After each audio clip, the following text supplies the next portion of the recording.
आता बातमी एका अशा पक्षप्रवेशाची आहे ज्यावरून भाजप समर्थकांनीच भाजप विरोधात आरोपांची राळ उठवली आहे। ते काय बघूयात।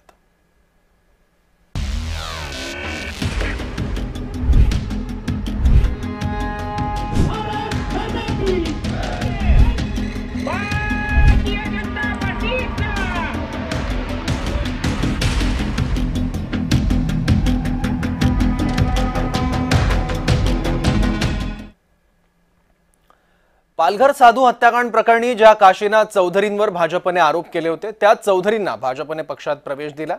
पालघर जिल्ह्यात जोरदार शक्ती प्रदर्शन करत भाजपमध्ये पक्षात जाहीर पक्ष प्रवेश केला। डहाणू इथे खासदार हेमंत सावरा आणि भाजप जिल्हाध्यक्ष भरत राजपूत यांच्या उपस्थितीत चौधरींनी 3000 कार्यकर्त्यांसह भाजपमध्ये प्रवेश केला। काशीनाथ चौधरी यांच्यासोबत अनेक कार्यकर्ते सुद्धा यावेळी होते, पण या पक्षप्रवेशानंतर संघ परिवार आणि हिंदुत्ववादी संघटनांमध्ये प्रचंड अस्वस्थता पसरली। तसंच सोशल मीडियावर सुद्धा भाजप विरोधात आरोपांची राळ उठली। आधी साधू संतांच्या हत्येचे आरोप करायचे आणि नंतर रेड कार्पेट टाकत त्यांनाच पक्षात घ्यायचं, या दुटप्पी भूमिकेमुळे भाजप विरोधात संतापाची लाट आली। कारण याच मुद्द्यावरून भाजपने ठाकरे सरकारवर अनेक आरोप केले होते। इतकंच नाही तर योगी आदित्यनाथ गेल्या वर्षी राज्यात आलेले असताना त्यांनी ही घटना उत्तर प्रदेशमध्ये घडली असती तर आरोपींना आम्ही उलट लटकवलं असतं असं म्हटलं होतं। याच मुद्द्यांचा आधार घेत भाजप समर्थकांनीही पक्षाला घरचा आहेर दिलाय। मविया सरकारच्या काळात पालघर जिल्ह्यातल्या गडचिंचले इथं साधू हत्याकांड झालं होतं आणि साधूंना ठेचून मारण्यात काशीनाथ चौधरी मुख्य आरोपी असल्याचा आरोप भाजपने केला होता।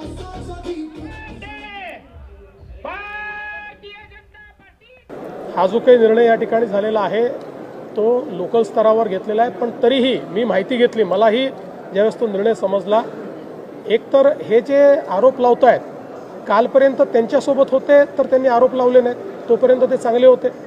आज आमच्याकडे आले तर ते वाईट झाले। पण आपल्याला माहिती आहे की याचं पूर्ण इन्व्हेस्टिगेशन झालेलं आहे आणि इन्व्हेस्टिगेशनमध्ये काय काय समोर आलेलं आहे ते देखील आपण बघितलेलं आहे। त्यामुळे मला स्थानिक लोकांनी सांगितलं की त्या सगळ्या गोष्टींचा त्या ठिकाणी आम्ही इन्फॉर्मेशन घेऊन त्याची माहिती घेऊनच हा निर्णय घेतलेला आहे। भाजपने चौधरींना पक्षात घेतल्यानंतर विश्व हिंदू परिषदेकडून भाजपचा जाहीर निषेध करण्यात आला। आपल्या तीव्र भावना देखील विश्व हिंदू परिषदेच्या नेत्यांनी बोलून दाखवल्या।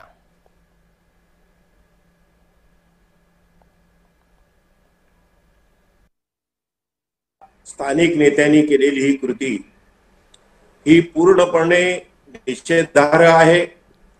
2020 मध्ये 2 साधू आणि त्यांच्या गाडीचा चालक यांना अतिशय निर्घुणपणे मारण्यात आलं होतं आणि या सगळ्या आरोपामध्ये ज्या 200 जणांना अटक झाली होती त्या 200 जणांच्या गटाचं नेतृत्व करणारा जर कोणी होता तर तो काशीनाथ चौधरी होता। भाजपच्या सगळ्या नेत्यांनी अगदी देवेंद्र फडणवीस साहेबांपासून ते अन्य राज्य स्तरावरच्या सगळ्या नेत्यांनी त्याच्यावर आरोप केले होती, आरोपाची राळ उडवली होती। आणि असं असताना आज निवडणुकीच्या निमित्ताने, जिल्हा परिषदेच्या ग्रामपंचायतीच्या निवडणुकीच्या निमित्ताने केवळ मतं मिळवण्यासाठी त्यांनी हिंदुत्वाला तिलांजली दिली आहे की काय, हा प्रश्न भाजपचे स्थानिक खासदार हेमंत विष्णू सावराजी यांना मी विचारू इच्छितो। हिंदू समाज पूर्णपणे या कृत्याचा, या पक्षप्रवेशाचा निषेध करतोय आणि या निमित्ताने आम्ही भाजपच्या नेत्यांना सांगू इच्छितो की याला विनाशकाले विपरीत बुद्धी असं म्हणतात। तुम्हाला जर असं वाटत असेल की आपण काही केलं, आपण कोणालाही पक्षामध्ये घेतलं तर हिंदू समाज आपल्यालाच मत देईल, तर मला असं वाटतं आपण मूर्खाच्या नंदनवनात आहात। त्यामुळे ही चूक त्यांनी सुधारण्याची गरज आहे। आणि भाजपच्या राज्यस्तरीय नेत्यांना मी या निमित्ताने आपल्या माध्यमातून आवाहन करू इच्छितो की या निर्णयाचा त्यांनी फेरविचार केला पाहिजे, हिंदू समाजाच्या भावना लक्षात घेतल्या पाहिजे आणि साधूंचा तळतळाट त्यांना भोगावा लागू नये असं वाटत असेल तर त्यांनी या निर्णयाचा पुनर्विचार केला पाहिजे असं मला वाटतं। तर या पक्षप्रवेशावरून विरोधकांनीही सरकारवर निशाणा साधला। शरद पवार गटाच्या खासदार सुप्रिया सुळेंनी आणि ठाकरे गटाच्या आनंद दुबेंनी याबद्दल काय म्हटलं बघूयात। मलाही आश्चर्य वाटलं की जी व्यक्ती आमच्या बरोबर काम करत होती त्यांच्यावर आरोप झाले एवढे आरोप महाविकास आघाडीच्या काळात भारतीय जनता पक्षानेच काशीनाथ भाऊंवर केले आणि तीच भारतीय जनता पक्ष आज त्यांचा प्रवेश घेते, म्हणजे भारतीय जनता पक्षाला याचं उत्तर द्यावं लागेल आणि मी उत्सुक आहे या उत्तरासाठी. तो काशीनाथ चौधरी त्यांना भाजपनी काल आपल्या पक्षामध्ये मंचावर बोलवून स्वागत करून प्रवेश दिला.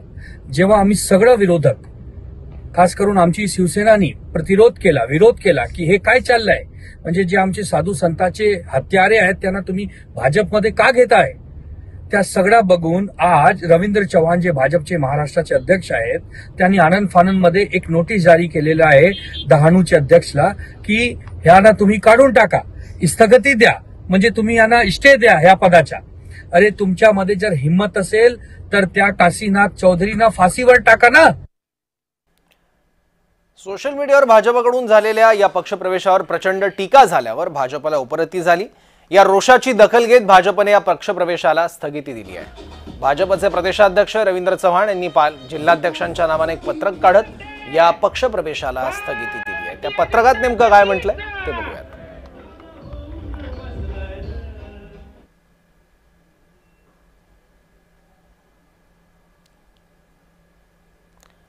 आपल्याला कळवण्यात येतं की पालघर जिल्ह्यातून पक्षात प्रवेश दिलेल्या काशीनाथ चौधरी यांच्याबाबत पालघर साधू हत्याकांडाशी संबंधित चर्चा पुन्हा प्रसिद्धी माध्यम आणि सामाजिक माध्यमांमध्ये सुरू झाली आहे. स्थानिक पातळीवर प्राथमिक विचार करून तथ्यांवर आधारित त्यांना पक्षात प्रवेश देण्यात आल्याची माहिती प्राप्त झाली आहे. मात्र या विषयाची संवेदनशीलता लक्षात घेऊन काशीनाथ चौधरी यांच्या पक्षप्रवेशास तात्काळ स्थगिती देण्यात येते आहे.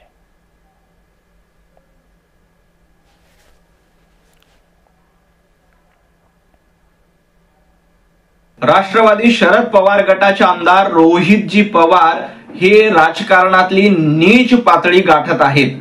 कालपर्यंत काशीनाथ चौधरी हे शरद पवार गटामध्ये होते तेव्हा रोहित पवार यांना काहीही वाटलं नाही, तेव्हा ते निर्दोष वाटले आणि आता भारतीय जनता पार्टीमध्ये प्रवेश केल्यानंतर लगेच त्यांना पालघर साधू हत्याकांड प्रकरणामध्ये मुख्य आरोपी करण्याची जबाबदारी रोहित पवार यांनी उचलली आहे.